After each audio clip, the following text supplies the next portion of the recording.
और चलिए शुरुआत करेंगे एक बड़ी खबर के साथ। बांदीपोरा से आपको दे रहे हैं, जहां पुलिस ने एक बड़ी कार्रवाई को अंजाम दिया है। 2 संपत्तियों को नोटिफाई किया गया है। गुंडपोरा और छुट्टे बांडे में पुलिस ने यह कार्रवाई की है। एजाज और मकसूद के घर को नोटिफाई किया गया है। एजाज और मकसूद फिलहाल जेल में है। आतंकवाद से संबंधित मामले में वो जेल में कैद है और उनकी प्रॉपर्टी को यहां पर नोटिफाई किया गया है। बड़ी खबर बांदीपोरा से इस वक्त आपको दे रहे हैं, जहां पुलिस की एक बड़ी कार्रवाई देखने को मिली है। 2 संपत्तियों को नोटिफाई किया गया है। गुंडपोरा और छट्टे बांडे में पुलिस ने इस कार्रवाई को अंजाम दिया है। तस्वीरें सामने आई हैं। एजाज और मकसूद जो कि आतंकवाद से जुड़े मामले में जेल में इस वक्त बंद है, उनकी प्रॉपर्टी को नोटिफाई किया है। और छट्टे बांडे और गुंडपोरा में पुलिस ने इस कार्रवाई को अंजाम दिया है। एजाज और मकसूद के घर को नोटिफाई किया गया है। एजाज और मकसूद फिलहाल आतंकवाद से संबंधित मामले में जेल में बंदी हैं और उन्हीं की प्रॉपर्टी को यहां पर नोटिफाई किया गया है। आप तस्वीरें देख सकते हैं, ये वो प्रॉपर्टीज हैं जो बांदीपोरा पुलिस ने जिन्हें नोटिफाई किया है। बड़ी कार्रवाई को अंजाम दिया है।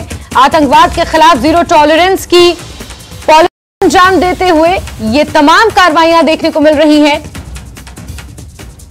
और सईद हमारे सहयोगी ज्यादा जानकारियों के साथ इसी खबर पर जुड़ चुके हैं। सईद, मौके से क्या कुछ ताजा अपडेट्स मिल पाए हैं?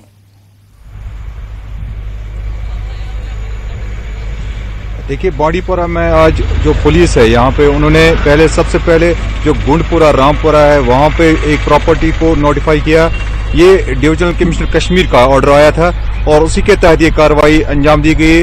गुंडपुरा रामपुरा में पुलिस ने जो एजाज अहमद रेशी है वो पिछले कुछ महीनों से जेल में बंद है मिलिटेंट से रिलेटेड एक किस्से में, और उसी वजह से उसका जो रिहायशी मकान है उसको नोटिफाई किया गया। मैं आपको बताता चलूं, ये जो नोटिफाई करने की कार्रवाई होती है किसी भी प्रॉपर्टी को, इस ऑर्डर के तहत इस प्रॉपर्टी को ना ही आप किसी को खरीद से ये फरोख्त कर सकते हैं और ना ही इसमें किसी किस्म की तब्दीली आ सकती है। इसके बाद पुलिस ने ही एक और जगह है चिट्ठे बांदीपोरा, वहां पे कार्रवाई की। वहां पे उन्होंने मकसूद अहमद मलिक है एक और मुलजिम जो कि मिलिटेंसी के एक मामले में जेल में बंद है, उसका जो रिहायशी मकान है उसको भी नोटिफाई किया गया। और इस तरह बांदीपोरा में पुलिस ने 2 मकामात पर मिलिटेंसी से जुड़ी जो मामला है वहां पे जो प्रॉपर्टी है उसको नोटिफाई किया। जी बिल्कुल।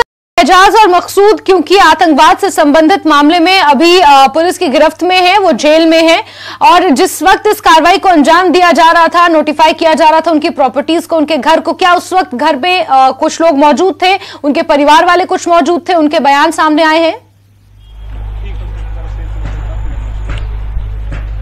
जी बिल्कुल, जो दोनों परिवार है वो दोनों पे वहां पे मौजूद थे। लेकिन मैंने आपको पहले बता दिया कि ये जो नोटिफाई करने की कार्रवाई होती है इसमें जो फैमिली मेंबर्स है उनको घर से बाहर नहीं निकाला जाता है, बल्कि क्या होता है कि ये जो ऑर्डर होता है, इस ऑर्डर के तहत आप इस प्रॉपर्टी को किसी को सेल, यानी इसकी जो सेल है वो बैन है और दूसरी किसी भी किस्म की तब्दीली आप इस प्रॉपर्टी में नहीं ला सकते।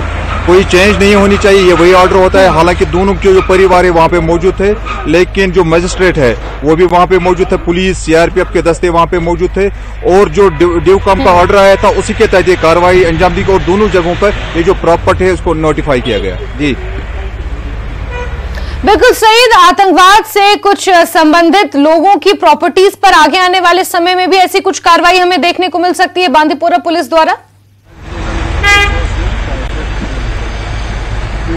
जी बिल्कुल। यहाँ मैं आपको बताते चलूं कि अगर हम पिछले साल की बात करेंगे तो बांदीपोरा चौक में कुछ मिलिटेंट से रिलेटेड इंसिडेंट्स हुए थे, पुलिस पे हमले हुए थे और उसके बाद है ये जो कार्रवाई है बांदीपोरा में, चाहे एनआईए हो या एसआई हो या जो मुकामी पुलिस है, वो अब इस तरह की कार्रवाई कर रही है। जो भी मिलिटेंट से रिलेटेड जो मामले में बंद है इस वक्त जेल में और उसकी प्रॉपर्टी को सीज किया, या अगर हम कहेंगे जो बैन जमात इस्लामी है उनकी प्रॉपर्टी को सीज किया गया है। एसआई भी यहाँ पे अब कार्रवाई अंजाम दे रही है, एनआईए भी कार्रवाई है और अब मुकामी पुलिस जो है वो भी जो काम के आर्डर्स के तहत प्रॉपर्टी को नोटिफाई कर रही है। जी बिल्कुल बिल्कुल सईद, आतंकवाद पर हर तरफ से शिकंजा कसने की कोशिश की जा रही है। नजर आप बना के रखिए। सईद, हमसे जुड़ने के लिए आपका बहुत बहुत शुक्रिया।